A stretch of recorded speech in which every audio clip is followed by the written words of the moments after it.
I'm at 50. Shit. I'm telling you, fucking they ass up, folks. It's no came back to the best football direction, man. Bah. We got motherfucking. Now that's what I was about to say. Allegedly, we got motherfucking Q50, who supposedly, because he talk about it in all his songs, how he called a nigga in the lift, called a nigga in the Uber. So now we gotta see. These them young niggas for real. Them YNs for real. These them YNs for real, folks. Stay out these niggas' way. Finna see what they gotta say, man. Young niggas getting busy, folks.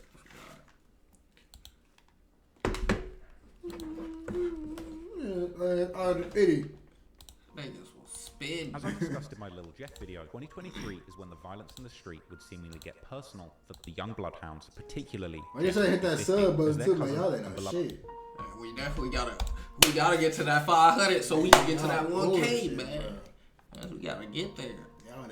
As I discussed in my Little Jeff video, 2023 is when the violence in the street would seemingly get personal for the young bloodhounds, particularly Jeff and Q50, as their cousin and beloved bloodhound member Z Money, real name Zaire Nelson, would be gunned down near his hood while sitting in a car in a parking lot of a dry cleaner. Chi-Town Crime Chaser's Facebook page would be at the scene shortly after, filming the police investigating the scene, while in the comments of the video, Q50's mother would react to the footage, clearly personally affected by the death of her cousin. Paying tribute to him, both Jeff and Q50 would get Z Money tattoos at the top of their eyes, as well as a bunch of Z's tattooed on their index fingers, aka trigger fingers. Z Money's murder has never been solved, but it's clear from all the online rumors that the Bloodhounds consider their old friends from Trap City to be behind the hit. This murder now breaking apart the 0679 alliance that these two sets had formed over a decade ago. But it's unclear how much Trap City themselves were talking about Z Money's death publicly on social media at the time, but particularly since Jeff's death, they have become much more emboldened to diss him, with the young Trap City rapper Tero, who's a former good friend of Vert, even making a diss track that he would preview on Instagram. The song including a bar where Tero seems to insinuate that the Bloodhounds had pushed Z Money out of the car before or after he was shot. Tero, together with two Trap City OGs, OTF Black, Money out of the car. Z Money was first. No, I'm saying, like, what the fuck is this behind this pic, bro? That nigga, that's real? That nigga alive? This nigga, that's they out. He gone? No, that's they. That's oh, this is damn near Jeff right there. Though. I think that's damn near Jeff right there. But Jeff alive? No, this ain't Jeff though. This is somebody else. Yeah, but what's that? That's just one of the ops. I'm saying, like, is he alive? Yeah, he alive. He alive. He dissing them. He dissing them. Cause that nigga, wherever that pic look, that nigga look dead. I think that's just a picture of Jeff though. I ain't gonna lie. Oh, it might be, yeah. But I think that's what they said that he talking about a diss song. He released some diss song on Instagram. The song including a bar. And then it said something like that. Whatever. Z Money was the first, but like a curse, I'm tired of this. They did him bogus. Ain't even tell his mama. They pushed him out the van. Damn. Yeah, so I don't know what's going on there, but apparently they claiming that they popped the nigga out. Where Tero seems to insinuate that the Bloodhounds had pushed Z Money out of the car before or after he was shot. Tero, together with two Trap City OGs, OTF Black and iTrap Rob, or Trap City Rob, who the internet has painted as Lil Jeff's killer, would even give an interview to the YouTuber X-Man Rico, where they would insinuate that Trap City had fallen out with Drill City or the Bloodhounds due to someone from that side stealing a chain from one of their members. The way ready, this is why I want the club too. They say his dad from down here, Big Jeff, like that. Big Jeff. Yeah. Anybody you got. Also, his daddy is from down here. Yeah, fuck used to hang with them. They know what they did. So, okay. They know what they did. They know what they did, man. Yeah, it was, y'all was. These niggas beefing over stealing. These niggas stealing from each other. Chain, bro. We tried like you took it. You stole my own chain. Who was that? South Jackson? Nah, brother. One of the other guys. This one of the other. This other one. Both letting him wear the J. He come back. Like he got into a house and he was 12. You better wear the J. Don't even let niggas wear your chain. You know what I'm saying? And he ran off with your shit. Ran off with the chain. The young Bloodhounds, on the other hand, have implied that Z Money's killer is locked up, which is why they can't get their hands on him. With the Chiracologists, they're coming to a conclusion that Z Money's killer must be a Trap City rapper called Lil Cap.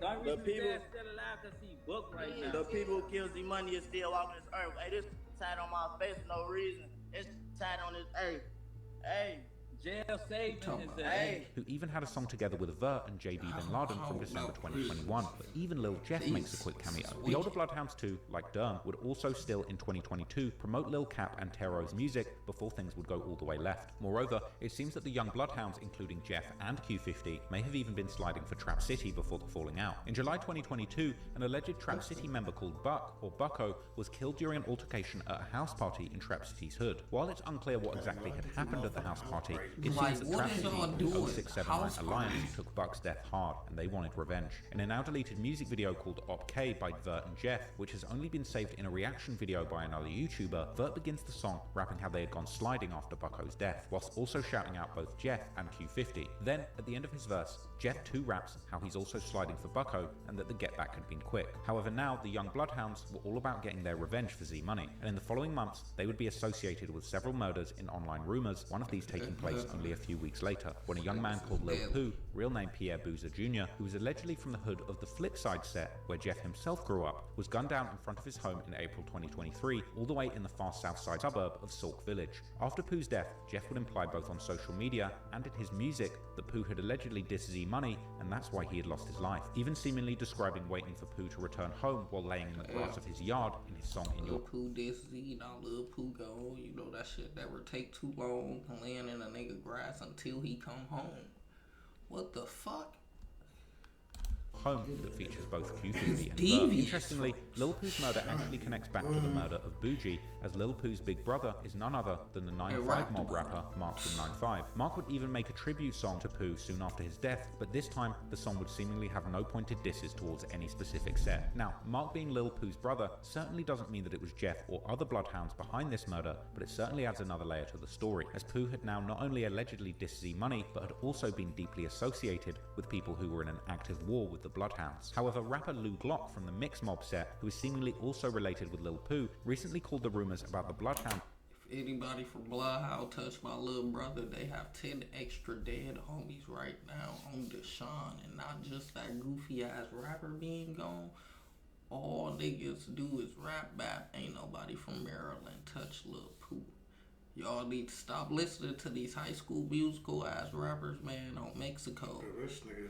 Yeah, he just so ass, ain't he? Majority of them niggas ain't even off the nine where they adopt you niggas from. Niggas need to stop killing little boys and civilians and kill somebody who killed one of them 99. Damn, he said they killed civilians.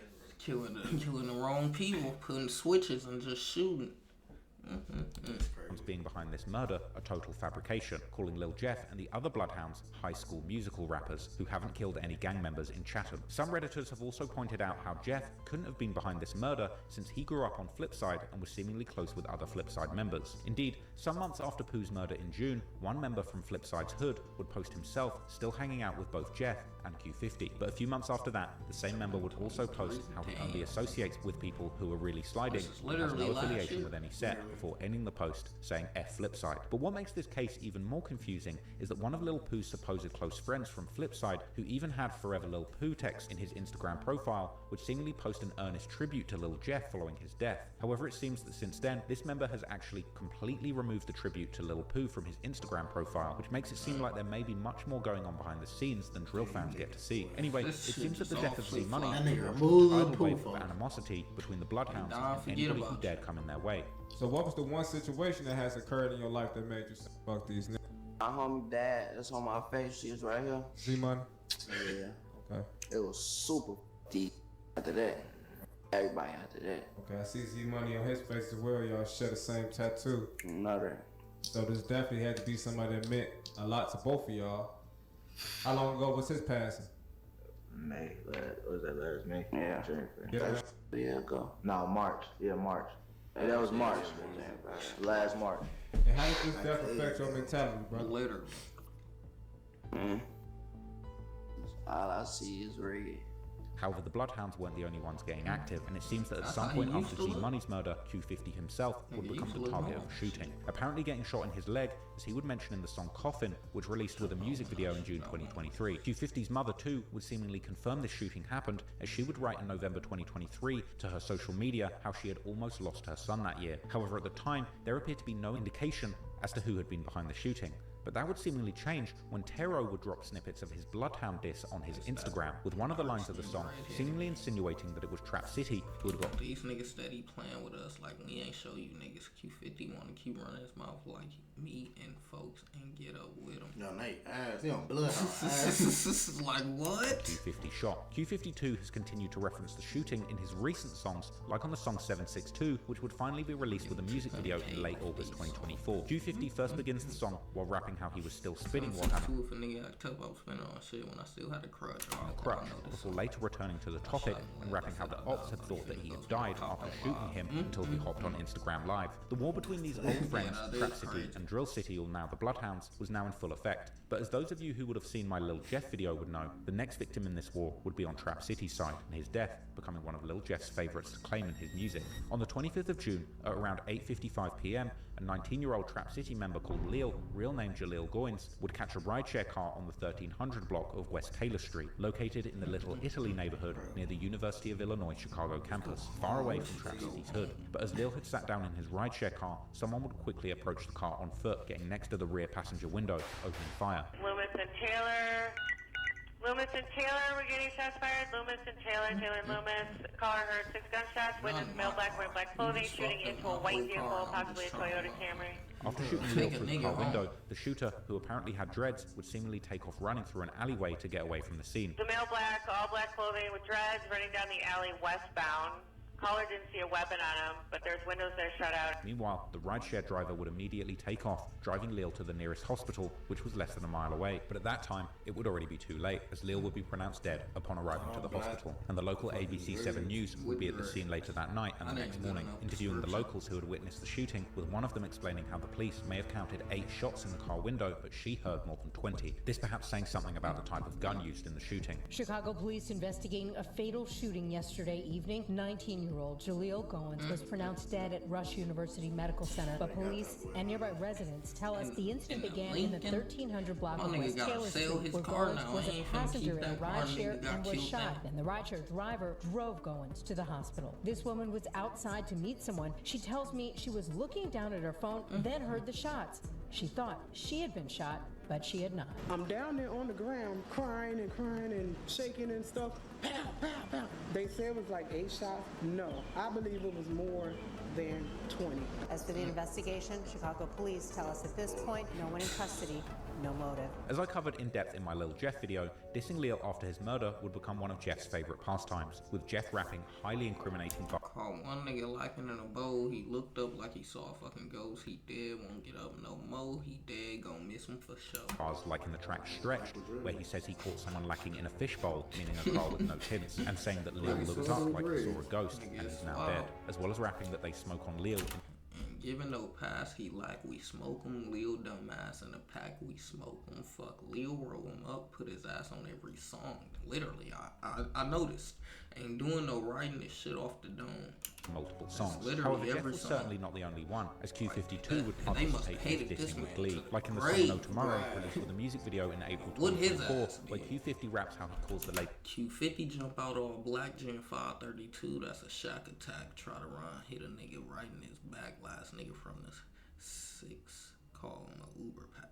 His dead guy from Trap City, an Uber pack, and he would continue the dissing in his most recent songs like Make It Far, where he rapped that whoever sent Leal a lift should ask if he made it back, and rapping that he's smoking Leal on the song Scarface, as well as on social media, making posts hinting towards something that Lil Jeff had said on songs, saying that Draco made it so Leal never got out the car. But it would be the song Splash Bros, released with a music video in late July 2024, where he would put out the most revealing bar, rapping how Leal had been killed with 7.62 bullets and mentioning him by name. 7.62 caliber bullets come in many lengths and are used in many different kinds of guns, but they're particularly common bullets for assault rifles, such as the world-famous AK-47. However, in drill culture, these bullets have become particularly associated with the Draco, which, as I mentioned before, is in fact technically categorized as a pistol, even though it commonly uses these very same bullets as an AK-47 might, and in fact, it looks a lot more compact than the version of his infamous Big Brother. But what makes Q50's line about Leal getting killed with these particular bullets noteworthy is the fact that none of the news reports about this murder would seemingly mention anything about the type of gun that was was used. Nor was this fact mentioned by the popular Spot News Twitter account that reports on crime in Chicago based on police radio activity, which Jeff and Q50 have even mentioned many times in their songs. However, as police patrols arrived at the murder scene and in the hospital where Leal had been taken, they would not only find Leal to have a 9mm pistol on him, but they would indeed find what an officer would describe as rifle shell casings on the ground where the shooting had happened. Here's a unit hospital, what type of weapon it is. Rifle shell casings over here on Taylor. 1263 Adam. It looks like a Springfield XD, possibly 9mm. We haven't touched it. They're saying it's a possible 9mm. That person was in the car with their handgun, but we had a second shooter out here on the street with a rifle. Alright, so there's a second shooter over there with a rifle. Alright, 10-4. Now this of course doesn't mean that Q50 took part in this murder, but it wasn't exactly a secret that Jeff in particular was very fond of using the Draco, to the point where he would even get the nickname King Drake. Yet knowing how Q50 likes to seemingly insert real details from real crimes into his lyrics, which one is it? The one that's dead or the other one? Fact seemingly correct. The blasé attitude that he had they all look the details same. that only the shooters That's would what's know. fucked up. Dreads, they all got dreads. Still, it could be a coincidence. But whatever the case may be, it would only be a few months later when the next gruesome shooting would take place, that Q50 is commonly referenced in his songs. The target of this. That's crazy. It just made the whole room get dark and gloomy, like motherfucking blood spilling down the walls.